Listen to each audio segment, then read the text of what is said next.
Big TV భక్తి సమాచారం WhatsApp ఛానల్లో జాయిన్ అవ్వండి. అన్ని విశేషాలు ఎప్పటికప్పుడు తెలుసుకోండి. అందరికీ నమస్కారం. వెల్కమ్ టు భక్తి టీవీ. ఎన్నో ఆధ్యాత్మిక ప్రశ్నలకు సమాధానం చెప్పడానికి ఇప్పుడు మనతో పాటు ఆధ్యాత్మిక గురువులు, జ్యోతిష్య పండితులు, బ్రహ్మశ్రీ గుండెపూడి శివసుధీర్ శర్మ గురుగారు మనతో పాటు ఉన్నారు. వారితో మాట్లాడదాం. నమస్కారం గురుగారు. శ్రీమాత్రే నమః. శ్రీ గురుభ్యో నమః. గురుగారు, అన్నా చెల్లెల అనుబంధం అంటే ప్రతి ఒక్కరికి గుర్తుకొచ్చేది రాఖీ పౌర్ణమి. మరి రాఖీ పౌర్ణమి ఎప్పుడు వస్తుంది? ఏ గడియల్లో కడితే మంచిది అంటారు? రాఖీ పౌర్ణమి శ్రావణ శుద్ధ పౌర్ణమిగా మనం ఎప్పుడు జరుపుకుంటూ ఉంటాం. శ్రీకృష్ణ సుభద్రల కథను వింటూ ఉంటారు. దక్షిణ ఉత్తర భారతదేశాలు అని చెప్పి రెండు మన భారతదేశాలు, అవునా? అట్లానే ప్రతి రాష్ట్రాన్ని కూడా ఉత్తర తెలంగాణ, దక్షిణ తెలంగాణ, ఉత్తరాంధ్ర, దక్షిణాంధ్ర అని చెప్పి మనం ఏ వైపు ఉండేటువంటి ప్రాంతాన్ని ఆ ప్రాంతంగా పిలుస్తూ ఉంటాం. ఓవరాల్గా మొత్తం అందరం ఇండియన్సే, భారతీయులమే, దాంట్లో ఏమాత్రం కూడా సంశయం లేదు. శ్రీకృష్ణుడు, సుభద్రాదేవి మనకి దేవత, ఆరాధ్య దేవతలే. రాముడు అక్కడ పుట్టినా మనం ఆరాధన చేస్తూనే ఉంటాం. ఇక్కడ ఎక్కువగా నార్త్ ఇండియన్స్లోనే పుట్టినట్టుగా, నార్త్ ఇండియన్స్నే పరిపాలించినట్టుగా మన దేవతల గాథలన్నీ ఉన్నాయి. కానీ ఉత్తర భారతదేశమైనా దక్షిణ భారతదేశమైనా రెండు ఒకటే, దాంట్లో ప్రమాదమేం లేదు. కాకపోతే ప్రాంతీయ ఆచారాలు అనేది ఒకటి ఉంటుంది నాన్న, అవునా? ఆంధ్రప్రదేశ్లో ఆచారాలు వేరు, తెలంగాణలో ఆచారాలు వేరు, మహారాష్ట్రలో ఆచారం వేరు, గుజరాత్లో ఆచారాలు వేరు, కర్ణాటక వేరు, తమిళనాడు వేరు.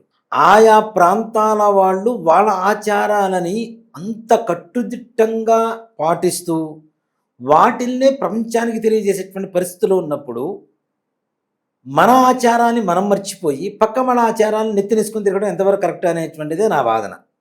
అసలు రాఖీ పండుగ ఉత్తర భారతదేశంలో పుట్టినటువంటి పండుగ. ఒకప్పుడు దక్షిణ భారతదేశంలో రాఖీ పండుగ లేదు. దాదాపు ఒక 30-40 సంవత్సరాల క్రితం వరకు కూడా, ఒక 40 ఏళ్ల వరకు అనుకుందాం, 40 ఏళ్ల వరకు కూడాను ఎక్కడా రాఖీ పండుగలు లేవు మన వైపు. ఆ తర్వాత దాని ప్రాచుర్యం పెరిగింది, ప్రాబల్యం పెరిగింది, అది బలంగా తయారైపోయింది. ఇవాళ రోజున భారతదేశంలోనే రాఖీ పండుగకి కొన్ని కోట్ల రూపాయల వ్యాపారం జరిగే స్థాయి వరకు ఎదిగిపోయింది పండుగ. పండుగను నేను తప్పంటలేదు నాన్న, ఎందుకంటే రాఖీ పండుగ పుణ్యమా అంటూ ఆడపిల్లల్ని చూడటానికి వెళ్తున్నారు, ఆడపిల్లలకి ప్రేమ జరుగుతుంది, ఆడపిల్లలకి పుట్టింటి తరఫు నుంచి ఎంతో కొంత కానుక రూపంలో ఒక చీరో లేదంటే ఒక కానుకో ఒక దక్షిణో ఏదో ఒక రూపంగా వాళ్ళకి కొంతవరకు మేలు జరుగుతుంది. నేను దేనికంటే జాతీయ మహిళా సంఘానికి ఏదైనా అధ్యక్షులు ఏమైనా పెడితే నేను ఉంటే తప్పనిసరిగా, ఎందుకంటే ఆడపిల్లలందరూ బాగుండాలని కోరుకుంటాను తప్పనిసరిగా. ప్రతి ఒక్కళ్ళు అందరం సోదర భావంతో, సోదరి భావంతో ఉంటే చాలా బాగుంటుంది నాన్న, ఆరోగ్యవంతంగా ఉంటుంది వాతావరణం అంతా కూడా. ఇలాంటి ఆడవాళ్ళ, స్త్రీల మంచి కోరుకునేటువంటి విషయంలో రాఖీ పండుగ మంచిదని చెప్తా, దాంట్లో ఏమాత్రం కూడా సంశయం లేదు. కానీ అసలు రాఖీ పండుగ ఎప్పుడు వచ్చింది అనేటువంటి విషయానికి వస్తే, కార్తీక మాసంలో ఉండేటువంటి రెండవ రోజు విధియ, యమద్వితీయ అంటారు. ద్వితీయము అంటే రెండు, యమ అంటే యమధర్మరాజుకు సంబంధించింది. ఎందుకు వచ్చింది అసలు యమద్వితీయ అనేటువంటిది అంటే, దాన్ని ఎక్కువగా జనాలకి భగినీ హస్త భోజనం అంటే బాగా తెలుస్తూ ఉంటుంది.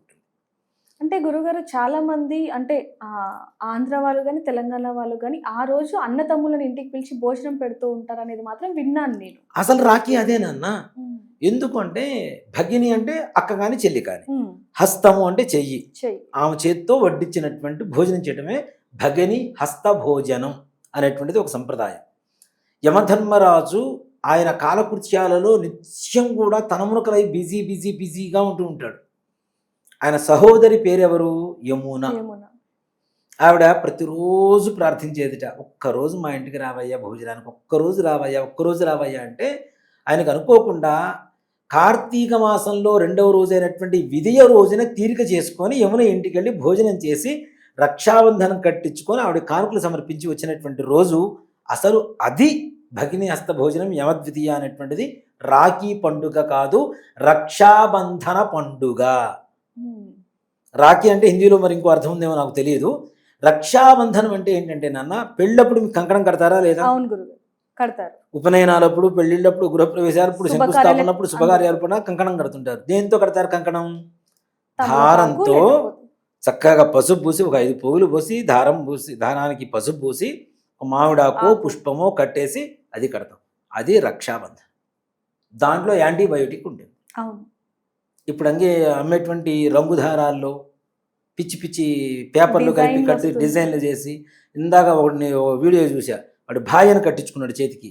ఆ భాయ అనేది దేని మీద ఉందంటే దునపోతు మీద ఉంది. దున్నపోతు ఫేస్ ఉంటుంది కదా నాన్న, ఆ ఫేస్ మీద భాయ్ అని రాస్తుంది, అది రాకీట.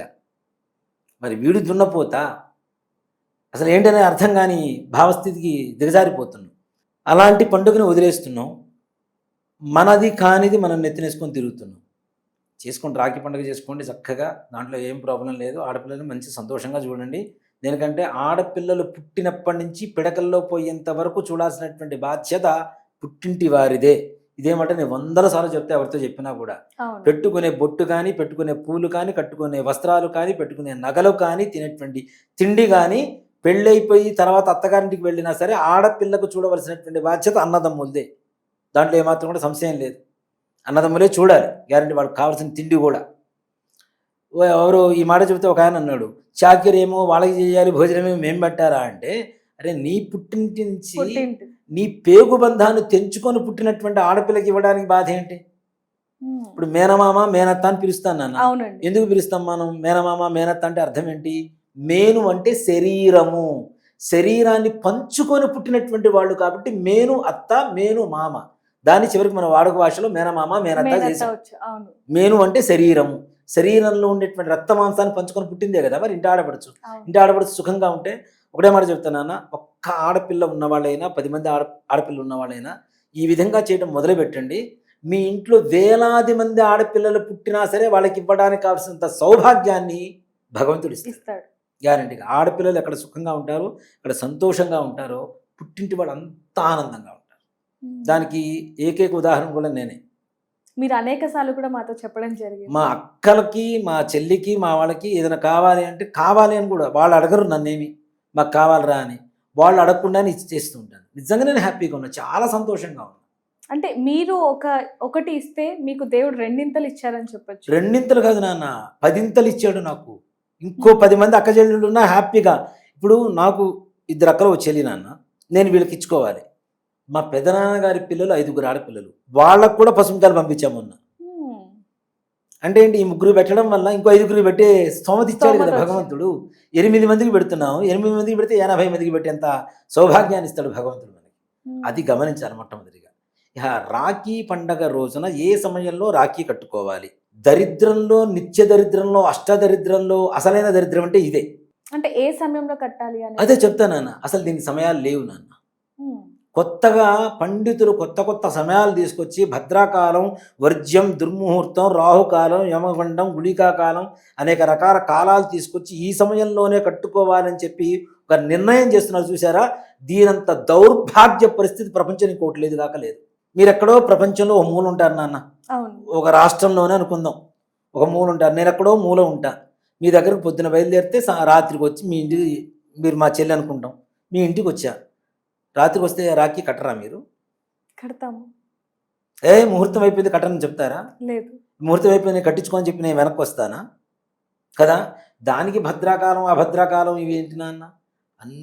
పొద్దున 6 గంటల దగ్గర నుంచి మొదలు పెట్టుకుంటే రాత్రి 9:30, 10 గంటల వరకు ఎప్పుడైనా రాఖీ కట్టుకోవచ్చు. దాంట్లో ఏమాత్రమైనటువంటి సంశయం లేదు. దానికి ముహూర్తాలు చూసుకోవడం అంటే దొంగతనం చేయడానికి దొంగ ముహూర్తం చూసుకున్నట్టే లెక్క. పండగే మంది కాదని చెప్తున్నా, దాంట్లో మళ్ళీ ముహూర్తాలు చూసుకోవటమా? ఎంత దౌర్భాగ్యం అది కదా. నేను దీనికి విరుద్ధం. ముఖ్యంగా నిజంగానే ముహూర్తం ఉంది శాస్త్రంలో అనుకుందాం. మరి యూట్యూబ్ వచ్చి కానీ, అంటే ఇప్పుడు మనకు తెలిసినటువంటి ప్రతి ముహూర్తాల విషయం కానీ, పండుగల విషయాలు కానీ యూట్యూబులు, టీవీలు లేనప్పుడు కూడా నిర్ధారణ చేసి సంఘానికి, ప్రపంచం మొత్తం కూడా చాటి చెప్పినటువంటి ధర్మం మన ధర్మం.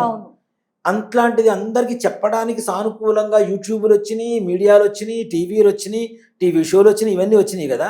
మరి 23 ఏళ్ల క్రితం నుంచి ఏం చేశారు? గత 5-6 సంవత్సరాల నుంచి ఎందుకు పుట్టించుకొచ్చారు ఇది?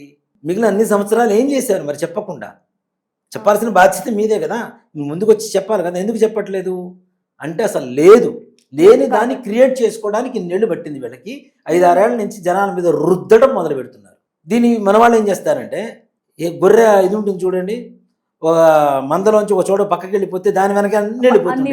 ఆ టైప్లో మనం ఫాలో అవుతున్నాం తప్పితే అసలు ఉన్నటువంటి నిజాన్ని తెలుసుకోలేకుండా. మా చిన్నప్పటి నుంచి, ఇప్పుడు నేను రాఖీ పండుగ విరుద్ధమే, కానీ మా అక్కలు రాఖీ కడతారు నాకు. నేను ఒకటే అనుకుంటా, వాళ్ళని చూసే అదృష్టం కలుగుతుంది, వాళ్ళు నన్ను చూసే అదృష్టం కలుగుతుంది, కలిసే అదృష్టం కలుగుతుంది, ప్రేమగా కాసేపు కూర్చొని మాట్లాడుకోవచ్చు అని. అలాంటప్పుడు నాకు ఈ ముహూర్తానికే కట్టాలని చెప్తే, మరి నాకు 6 ఏళ్ళు ఉన్నప్పటి నుంచి కట్టించుకుంటున్నాను అన్న. ఇప్పటికి 40 ఇయర్స్ అవుతుంది. 40 ఇయర్స్ నుంచి లేని ముహూర్తాలు గత 6 ఇప్పుడు సంవత్సరాల నుంచి ఎక్కడి ఎక్కడి నుంచి నుంచి వచ్చినాయి ఈ భద్రాకాలాలు. కొంతమంది నా మీద నాతో ఈ విషయం గురించి యుద్ధం కూడా చేశారు. మరి ఇన్ని సంవత్సరాలు ఏం చేశారు, మీకు ఎక్కడుంది శాస్త్ర సమ్మతంగా ఈ భద్రాకాలంలోనే కట్టాలి అని చెప్పి ఎక్కడ రాసి పెట్టుందా చూపించండి అని దాని దాఖలాలు ఉండదు కట్టేదే రక్ష అని చెప్పొచ్చు, మళ్ళీ దానికి ముహూర్తాలు అనేది మరి కదా. అసలు మంచిగా ఉన్నప్పుడు రక్ష దేనికి నాన్న, చెడుగా ఉన్నప్పుడు రక్ష కావాలి కదా. అవును. అలాంటిది ఇవన్నీ కొత్తగా పుట్టించుకొచ్చి అంత జనాన్ని రాంగ్ డైరెక్షన్లో తీసుకెళ్తున్నారు. దయచేసి ముహూర్తాలతో సంబంధం లేదు. మళ్ళీ చెప్తున్నా, నాకు ఎవరు ఫోన్లు కూడా చేయకండి. ఏ సమయంలో రాఖీ కట్టుకోవాలి గురువు గారు అని చెప్పి నాకు ఫోన్ కూడా చేయకండి. ఫోన్ కూడా లిఫ్ట్ చేయను. లిఫ్ట్ చేసి అడిగారంటే ఫోన్ పెట్టేస్తా. దాంట్లో అనుమానమే లేదు. చాలామంది అడుగుతుంటారు నన్ను, ఏ దాని గురించి నాకు బీపీ రేజ్ అవుతుంటుంది, గట్టిగా మాట్లాడాల్సి వస్తుంది. ఒక ఫోన్ 10 నిమిషాలు మాట్లాడుతుంటే దాన్ని ఖండించడం కోసం. అలాంటప్పుడు మాట్లాడడం ఎందుకని చెప్పి దేనికి వచ్చిన బాధ, హాయిగా సైలెంట్గా ముందుగానే చెప్తున్నా ప్రేక్షకులకి. కాబట్టి దయచేసి దానికి ఏ రకమైనటువంటి ముహూర్తాలు లేవు. ఏ సమయంలో అయినా కట్టుకోవచ్చు. చక్కగా అక్కజెల్లెళ్ళ ఇళ్ళకి వెళ్ళి రండి. మీరు వెళ్ళి వాళ్ళతో రాఖీ కట్టించుకోండి, రక్షాబంధనం కట్టించుకోండి, వాళ్ళకి ఏదైనా ఇవ్వండి, వాళ్ళని సంతోషపరచండి తప్పనిసరిగా. ఇప్పుడు కొంతమంది ఏంటంటే ఉన్న వాళ్ళ ఇళ్ళకే పోయి కట్టించుకోవటం, లేని వాళ్ళ ఇళ్ళకి పోయి కట్టించుకోకపోవటం. అలాంటి ఒకే తమ్ముడు అక్క చెల్లెళ్ళకి తారతమ్యం ఉంటుంది ఆస్తి విషయంలో. పూర్గా ఉన్న వాళ్ళ ఇంటికి పోడు, రిచ్గా ఉన్న వాళ్ళ ఇంటికే పోతాడు వీడు. అసలు కావాల్సిందే పూర్గా ఉన్నటువంటి ఆడపిల్లకి కట్టారు. అమ్మాయి గత సహాయం కావాల్సింది. 10 కోట్లు ఉన్న వాడికి నువ్వు ఒక 10,000 ఇవ్వడం వల్ల పెద్ద తేడా ఏం లేదు నాన్న. అదే 1,00,000 రూపాయలు ఉన్నవాడికి 10,000, 1,000 రూపాయలు ఎంత ఆనందపడతారో కదా. అసలు అవసరమైనటువంటి ఆడపిల్లలకు అందజేయండి ముఖ్యంగా. అట్లానే కాకుండా అన్నదమ్ములు లేరు, కేవలం ఆడపిల్లలే ఉన్నారు, అన్న వరసైనటువంటి వాళ్ళకి కట్టండి, దాంట్లో తప్పేం లేదు. సోదరభావంతో అసలు ఏ రకమైనటువంటి సమస్య లేదు. పిన్ని కూతురు కడతారా, పిన్ని కొడుకు కడతారా, బాబాయ్ కొడుకు కడతారా, పెదనాన్న కొడుకు కడతారా, ఈ వీళ్ళు కూడా లేరు. మీకు అన్నలా అనిపించిన ఏ వ్యక్తికైనా రక్షాబంధనం కట్టొచ్చు. వాళ్ళు బాగుండాలని మీరు కోరుకోవటం, మీకు అండగా మేము ఉన్నామని చెప్పి వాళ్ళు చెప్పాలి.